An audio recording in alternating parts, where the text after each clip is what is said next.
All right, welcome everybody to the October meeting of the Development Review Board for the town of Richmond. We have a couple things on the agenda tonight.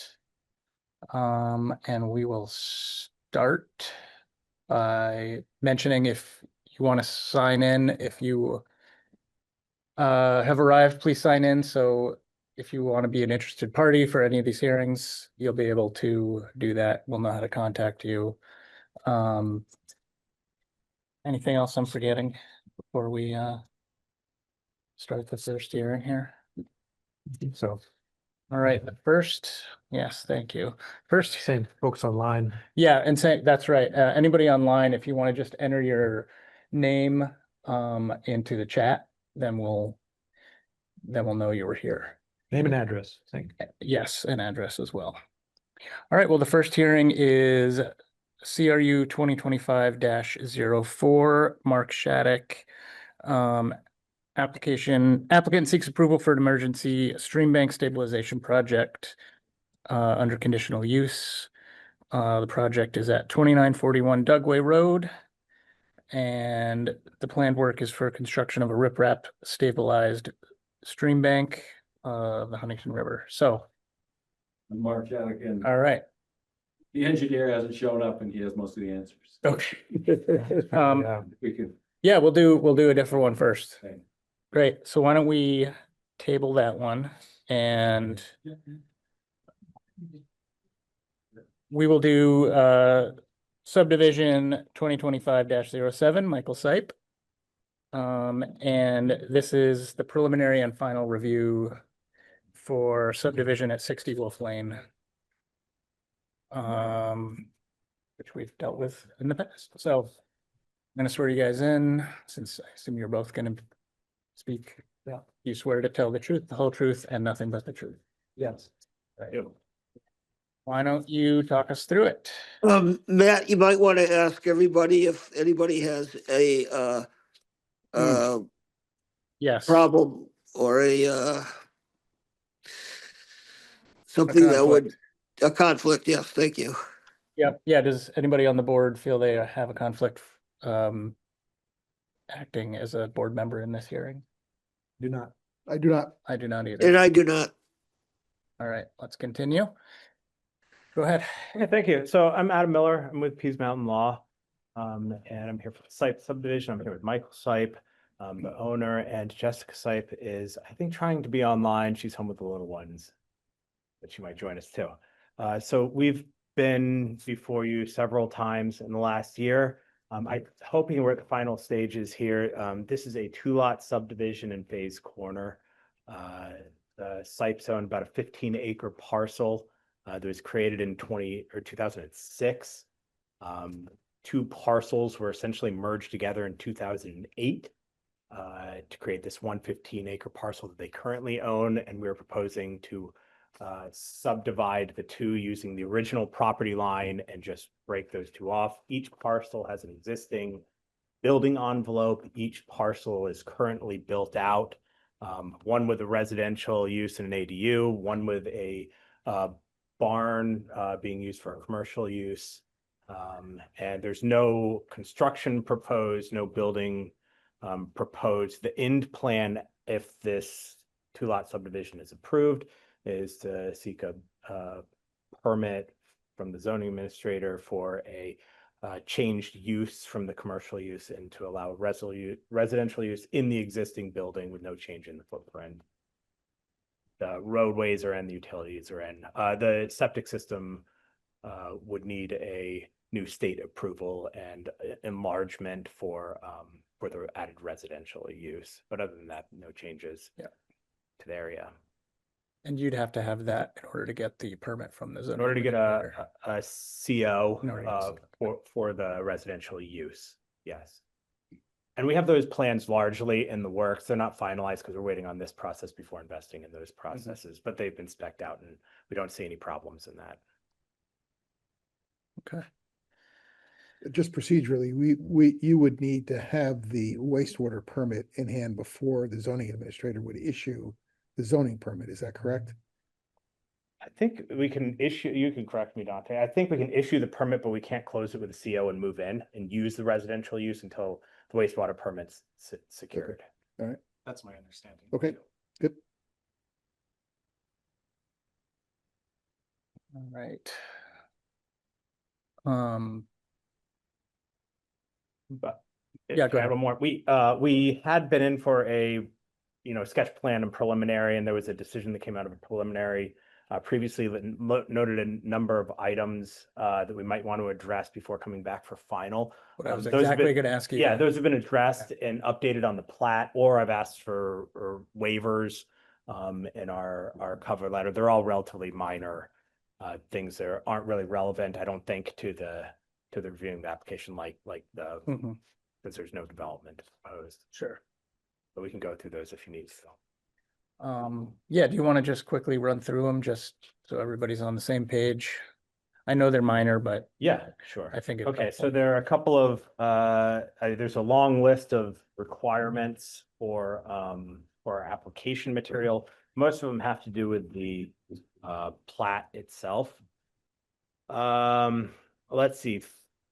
310.1.3 requires a map in the upper right-hand corner. The zoning administrator had previously noted that perhaps it didn't conform with the zoning regulations because it wasn't using a USGS map. We read the regulations to say that that's an optional. We can use the USGS map, and that our surveyors confirmed this is the industry standard map that meets the zoning regulations. We asked for a waiver if necessary as to that. Number 2 is section 310.2.8 requires contour intervals on the plat. We asked for a waiver from that. When we put contour intervals on the plat, it was way too busy and you couldn't read the relevant information. Our site plan, which we've submitted, has contours on it, so you can review the contours there, but we asked for a waiver for putting it on the plat itself, just to keep it visible. Mhm. The subdivision regulation 320 requires setting field markers. And the preliminary decision noted that there weren't additional field markers. We were proposing to reuse an existing property line, which was already pinned from 2006. Those are existing and visible. We can put up additional stakes if you're going to do a site visit, but we asked for a waiver from having to do that unless it's needed. And if we can just do it where it's relevant instead of doing the whole 15-acre parcel. 420.2.2-4 requires a number of things about roadways, the public roadways here. Let's see, it says lists widths, lines, deflections, angles, radii, lengths of curves, tangent distances, and bearings. We request a waiver from that. These are public roadways and long-established private roadways that are already built out, and we're proposing no changes to those. It's just an expense with no benefit that we ask waiver from. Subdivision regulation 420.3.5 requests cross sections and gradients of driveways. Request a waiver from that. The driveway to both building envelopes is established. The one on the smaller, what will be lot 8, the 1.74 is to the residential and the ADU. That's previously permitted. No changes proposed there. The one to the on what will be lot 15, the larger parcel, that driveway was long established from the early 2000s when it accessed the community wastewater system back there, but it was permitted and upgraded in 2016 when the commercial use, and it meets the driveway standards and no proposed changes to that driveway. Subdivision regulation 420.3.10 requires a professional engineering statement regarding public and private infrastructure, and no changes to the public or private infrastructure are proposed, and we request a waiver from requiring to have the public roads and stuff inspected. Other than that, the application is pretty straightforward, and I think meets all the requirements. Okay. The application requirements. Thanks for running through that. Yeah, thanks. let's see, any other comments from you guys? Any other info? Okay. Any questions from the board about anything? Just minor, just in the staff comments, the end, has a recommendation to approve, subject to the following conditions. Incorporate by reference both 2006 original subdivision plat and 2008 amended subdivision plat on the new Sipe Wolf Lane subdivision plat prior to recording. Any issues with that? We can add that to this plat. Did you hear that? Yeah.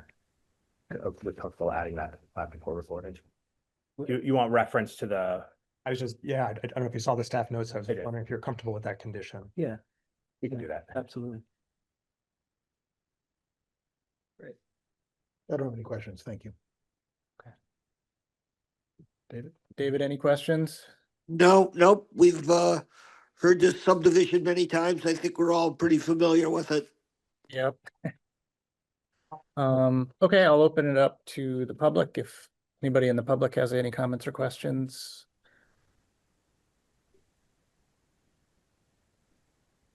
Looks like we have a comment online. I'll Yeah. pull it up. State water wastewater permit would be required prior to issuing the permit. Sorry, let me pull it up on the screen so everyone can see it.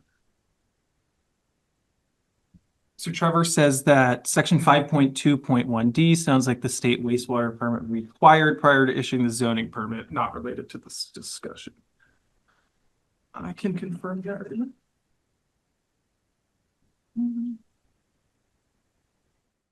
I believe in the past, we've always, if we deem it advisable, we've issued a permit subject to the granting of a wastewater permit, and that would mean the CO couldn't be granted until the wastewater permit's issued. Correct. That is my understanding, David, as well. Yep, the regulation says receipt of the wastewater and potable water supply permit is required prior to the issuance of a zoning permit. So if we condition acceptance on that, that would likely fall under that.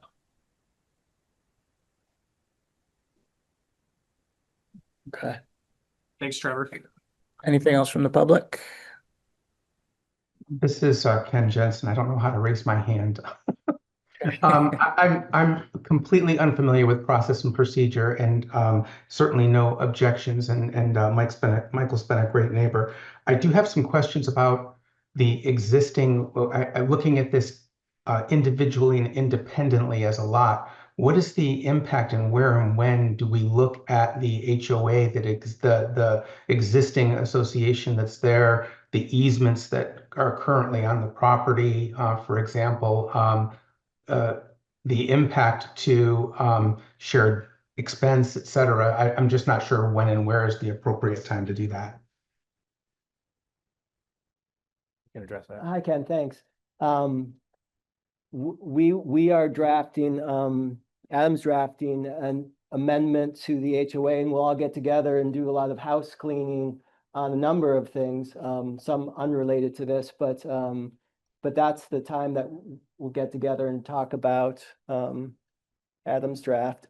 Not a lot of changes, really. All of the easements carry with pedestrian easement, wild apple easement. I think that's about it, actually. That will carry with on lot 15, if that's approved. Do you have anything to add, Adam? So I'm hoping for an October meeting with the neighborhood. Great. So it follows this. Yeah, Understood. Thank you. thanks, Ken. Anybody else in the public? All right, anybody else on the board have any comments or questions? Nothing further from You guys good? Yeah. All right, what do you guys want to do? Do we need to talk? Do we want to make a motion to? I would make a motion that we approve the application subject to the issuance of a state wastewater permit. I'd second that, and also noting staff notes condition. So with And that that- addition, that- I'll second that. Yep, I'd accept that. All right. Motion on the floor. All in favor? Aye. Aye. Aye. All right. Approved.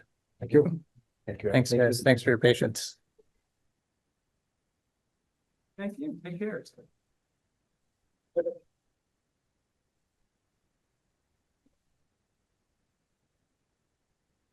That your engineer? Is he? Any luck? He's online. Okay, great. Perfect. All right, so I won't run through all the details again, but yeah, Dugway Road, 2941. I'll just swear you guys in. And who is the engineer? Is it Dexter? Okay, yeah. So do you swear and affirm to tell the truth, the whole truth, and nothing but the truth? I do. All right. Whoever is going to present, feel free to. Matt, you might want to ask about a conflict. Oh, yes. Sorry, guys. This is a newer thing. Does anybody else on the board feel they have a conflict in working on this? Not for me. I don't. I don't. Great. Let's proceed. Thanks, David. I could give an overview of the project. This consists of, well, let's see, back up maybe. This is a EWP project, which is USDA NRCS Emergency Watershed Protection Program. The USDA funds projects that will prevent storm damage anticipated to occur in the next major storm. Mark Shattuck's property was damaged in both the 23 and 24 major storm events, July 11, and threatened his septic system, which has since been relocated, but other property remains threatened. And this project is to install 280 feet of riprap along the existing eroded bank, stream bank, and that's to provide the intended property protection. Just a little bit about the riprap installation. The only reason it's before you is because it's in a floodway or floodplain. And the installation will have a net removal of soil from the floodplain. So typically there's concerns with placing fill in the floodplain or floodway, and none of that is occurring as a result of this project. The project is regulated and in the process of obtaining permits from Vermont DEC for stream alteration, Vermont DEC for wetlands because the site is a wetlands, U.S. Army Corps of Engineers for stream bank protection and wetlands work. So I think that's my quick synopsis. I hope it wasn't too long or too quick. That was good. All right. Questions from the board? Anything else from the applicant? Yeah, sorry. Just Anything you want to add to that? No, I guess only if there are questions. Been jumping through hoops, basically. sounds like it. Let's see. Year and a half. It was from the 2024 flood, Oh, right? years ago. Years. I can pull up anything on the screen if you'd like to see.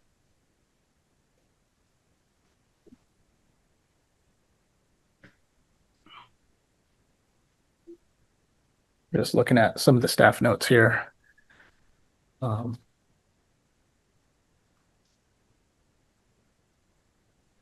It might be helpful to walk through them. Yeah.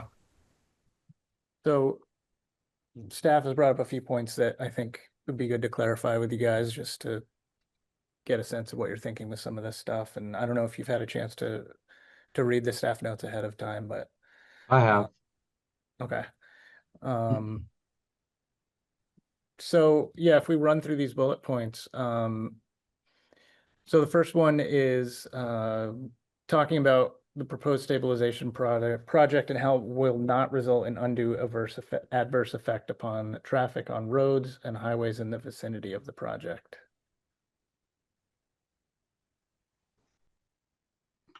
Well, typically that standard applies to, long-term effects of development, and this riprap produces no traffic. I mean, there is construction activity to build the thing. It basically will occur in the course of a week. I suppose it could spill over into a second week or each side of a couple weekends for some cleanup and things. But we're looking at bringing in about 15 truckloads of of stone for the riprap and taking out about 15 truckloads of waste soil that's going to be disposed of off-site. Small project, small impact in my mind, with that sort of traffic happening over the course of a week. So there was a staff note suggestion that we put in a truck apron, a stone apron to clean the truck tires. And just my opinion is that that's a little excessive for the size of this project. It's pretty small, and we'd like to ask you to consider to waive that. Do you intend to do the work no matter what the weather is, whether it's raining or not? I'm the engineer, not the contractor. So that is something that is not controlled by the contract with the contractor. So it would be up to him to make those decisions. It would be my guess that if the rain, or if there was inclement weather, rain or snow, I guess at this time of year, that it would be the contractor's judgment. And if it was heavy, that would stop construction. But if it was moderate, they would likely proceed.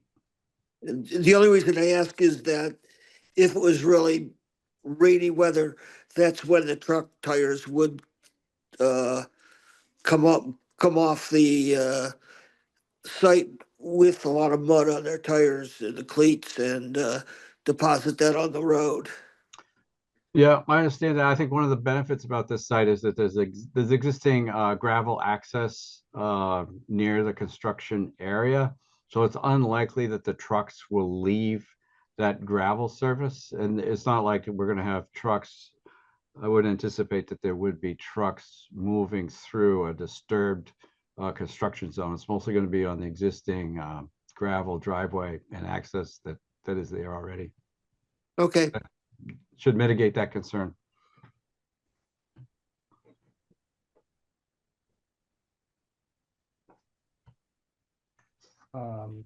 Great. And it sounds like you're moving it off-site, obviously. Is it going to be, again, following the staff notes here, is it somewhere in Richmond? I'm assuming it's not going back in the floodplain anywhere. So a site has not been identified. Okay. Our guidance to contractors is that they can use V-Trans designated disposal sites. And any sites other than that need to get approved and screened by NRCS for both archaeological and environmental sensitivity.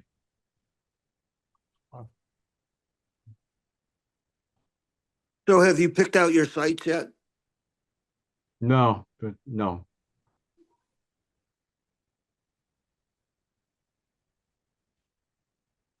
All right.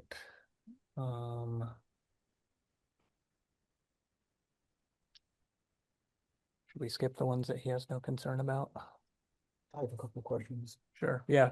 Jump into whenever. Dexter, can you help me with the math on the amount of materials moving in and out of the site?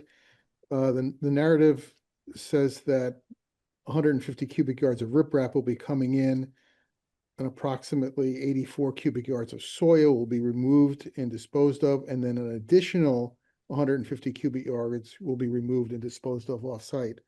So that means we got 234 cubic yards of fill going off-site. Am I reading that correctly? I think so. I'm not sure where that language came from. I may have written it, but I don't know. But there is more going out than there is coming in, so that's consistent with that. So, Okay.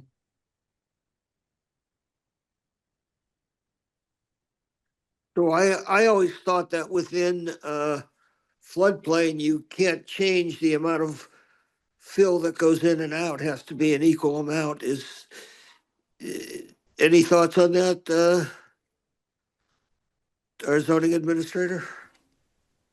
I'm pulling up the zoning regs right now, David. I will flip through, and chime in when I find the relevant statute. oftentimes there are limits on the amount of fill that can be placed in a floodplain.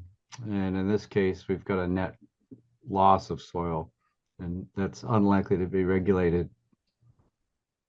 Yeah, that's, I was gonna say, that's my memory as well, as long as we're not adding to the issue. Right.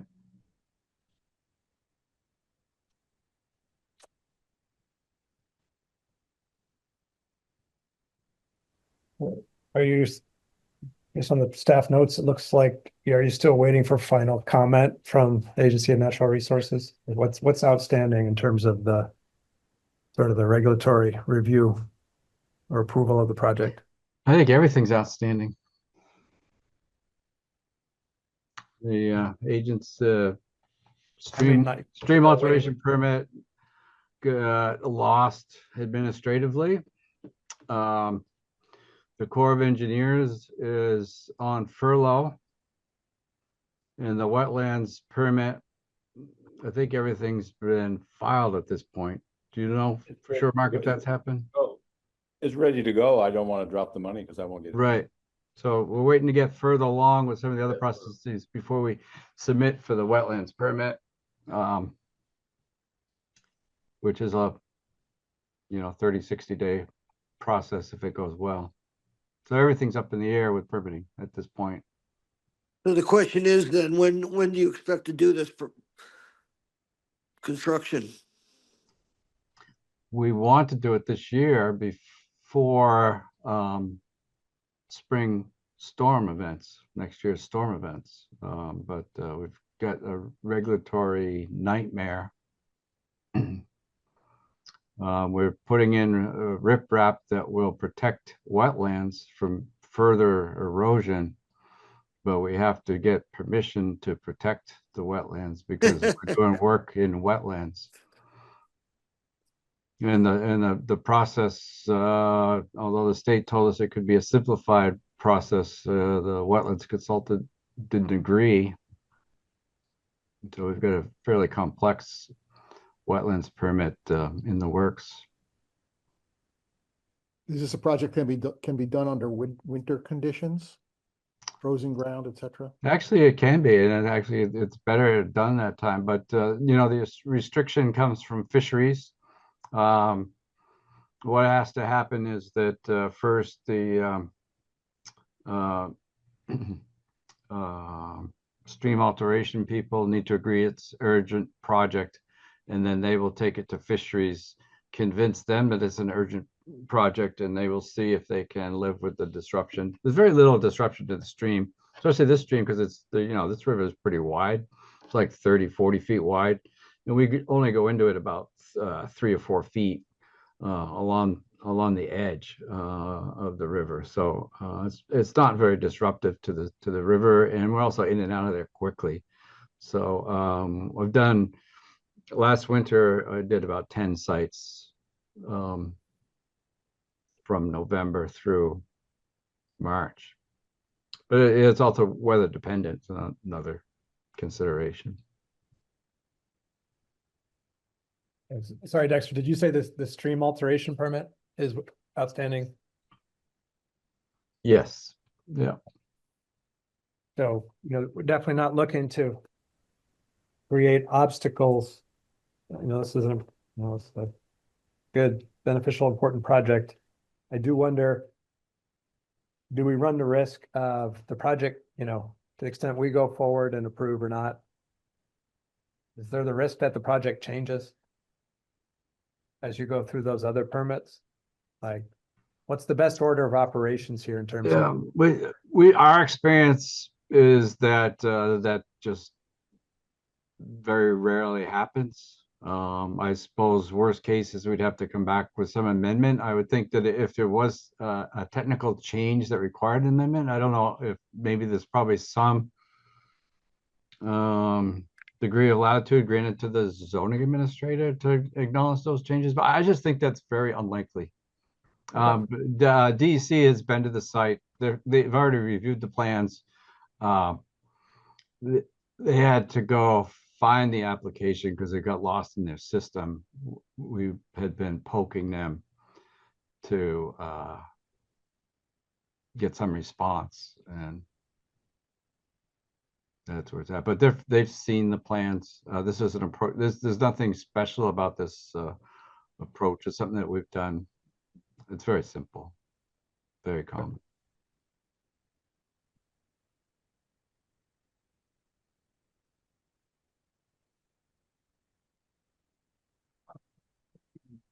Okay. Any other questions?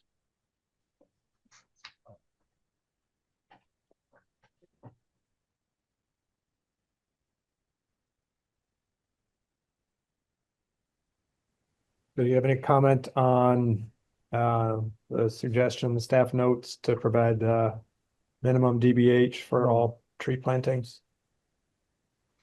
Oh, you know what? There is something in the specifications, but they're very small. They're like slips. So the DBH probably isn't the right thing because it'd be about 0.5. But they're like 12 or 14-inch slips. They're generally willow, like just sort of driven in. There's two varieties. I'd have to look at the plans. But they are stipulated, and there is a specification for them. I can provide that, and the administrator can follow up. But it has been established. Is that part of the grant requirements? It's covered. No, it's a part of the wetland settlement. Okay.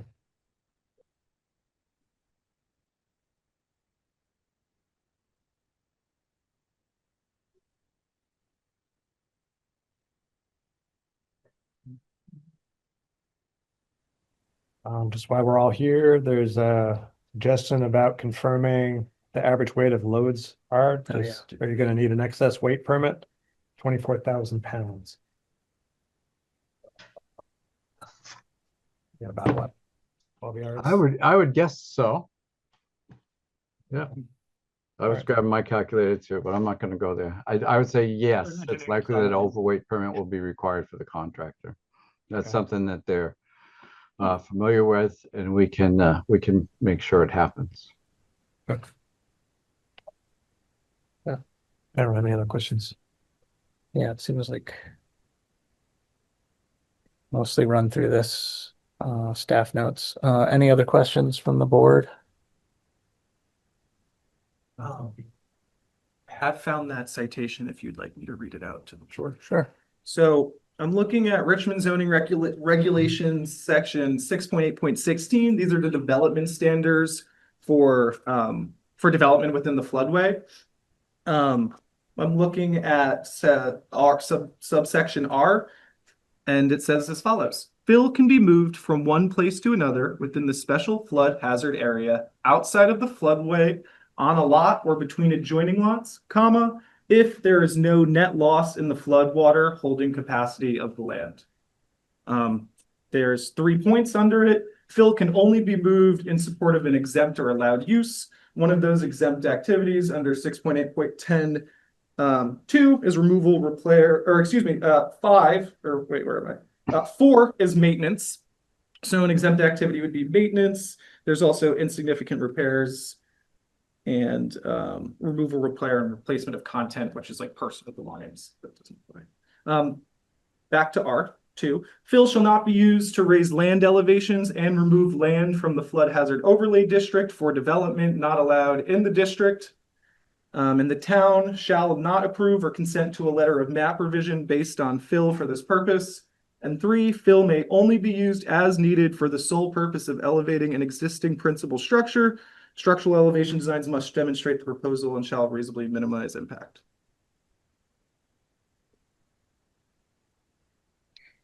I don't hear anything in there that would prevent them from doing what they want to do. So, Agree. Agreed. There was a mention in the notes about a curtain. I have no idea what it is. And can you, turbidity curve. Yeah. turbidity curtain, yeah, can you discuss that and whether that's necessary or not?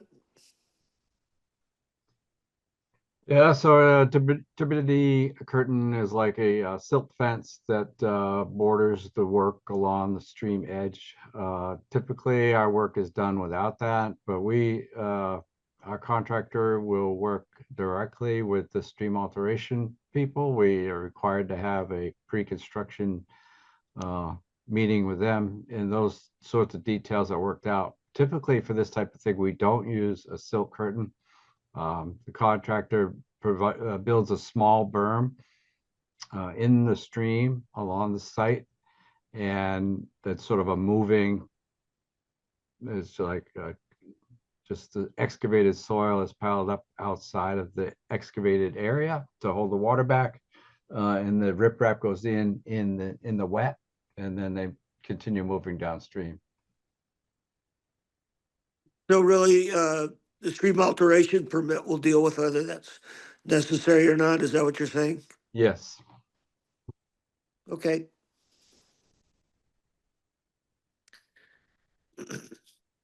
Any other questions from the board? Yeah, I'm still trying to understand where this application stands procedurally. I'm looking at zoning reg 6.8.17.3, which I think is applicable to this application.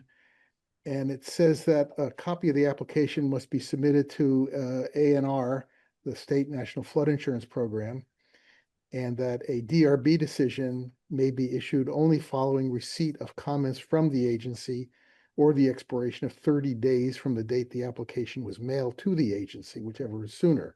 So has that process been undertaken? And I can share, we have forwarded this to ANR. The comments that are in the staff notes are specifically from ANR themselves. So those are the comments that ANR wants answers on to clarify the project. After this meeting, we're going to share the information that's gathered with ANR, and they'll reach out to the applicants if they have any more questions. Okay. Is there actually a document from ANR that contains their comments? I believe that they will be issuing something formally, yes, but currently it's just it's been an email exchange with the agency contact. Okay. The second paragraph in this section also refers to a situation where the permit is for the alteration or relocation of a water course. Is that applicable here? I don't think so. So the new riprap the bottom of the riprap follows the existing edge of the stream bank. So there's no change to the alignment of the rivers as a result of the project. There's a slight broadening of the channel. Okay.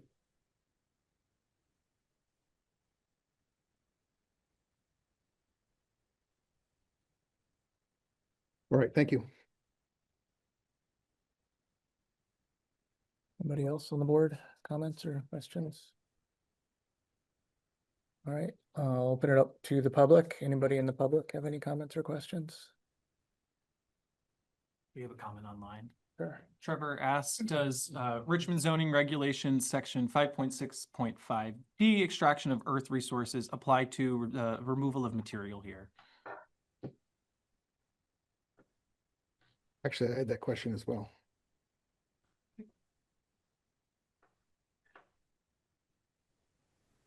Which appears to turn on the question as to whether the Huntington River is a navigable water course.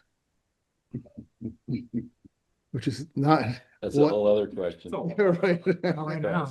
Am I losing land or am I gaining? Right. There's no definition for that term, navigable water course. So I'm a little. Make a comment.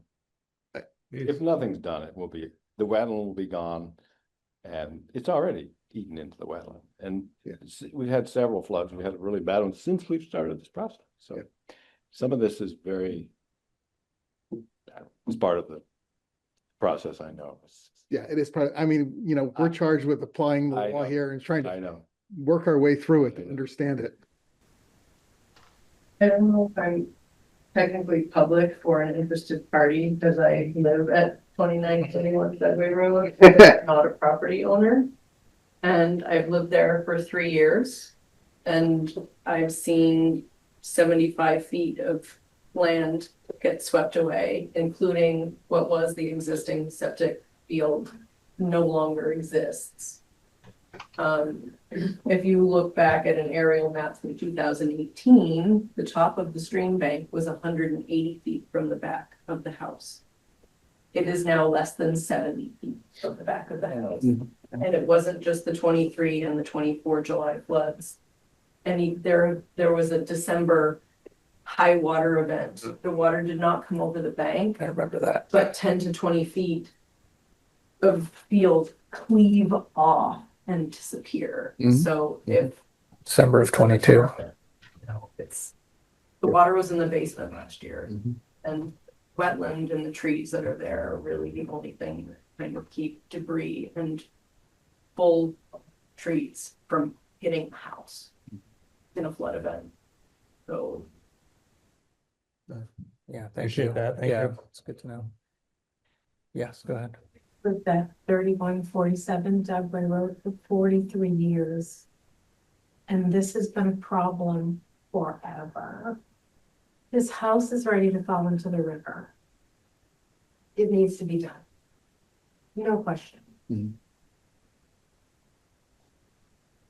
How does this project prevent that, though?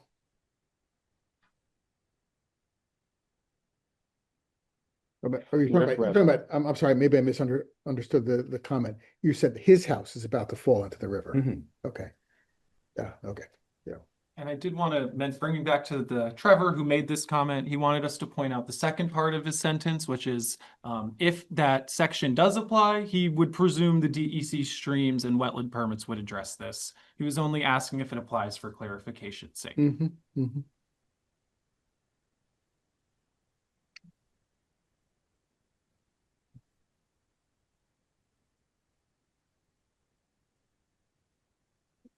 I mean, I would assume the wetlands permit and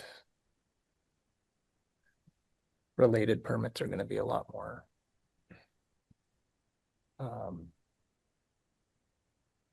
they're going to dig down a lot more into the weeds with this than we are. So yeah, agreed. So I would think if we made any decision that was in a positive fashion and made it subject to the receipt of the various outstanding state permits, that would cover most of these issues. I would agree with that. It seems like most of these things are related to these outstanding yeah, well, and the furlough situation isn't helping obviously as well. So that could lead to a catch-22. True.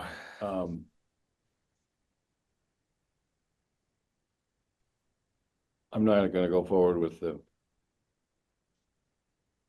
over $5,000 for the wetland permit. The wetlands are about 40 feet wide and whatever the length of that is.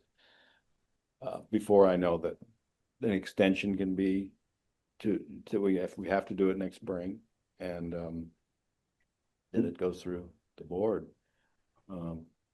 which Keith told me didn't actually relate that you guys could do it without the permits, actually. I think it's similar to the other project where our decision could be contingent on you receiving those other permits. You know, we can move forward and you can get those permits later. Exactly. Just need to have. You know our decision, and then you can we move won't- forward. Yeah, we don't have to wait. You might have to wait for those decisions to come Yes, to yes, you, yes. but you won't have to wait for us. Yeah, get the some of the people aren't in their offices. Yeah. Or they're not responding. So it's yeah. Any other comments from the public? All right, any more from the board or the applicant? All right, I would entertain a motion. What do you guys want to do? I think it'd be worth discussing the details, so I think so too. move to deliberative session. Yeah, I agree with that. Second? Yep. All in favor? Aye. All right, so we're just gonna discuss it in deliberative session and hopefully make a decision as quickly as we can, and we technically have 45 days to issue it, but Okay. you'll know before that. All right, Thanks very much. thank you. Thank you all. Thank you, everyone. Thanks, folks. And for those online, I'm gonna end the recording right now so they can go, stop the recording so the board can go into deliberative session. How do you handle that for me? Oh, David, sorry, you stay. I can kick everyone else out. Oh, okay.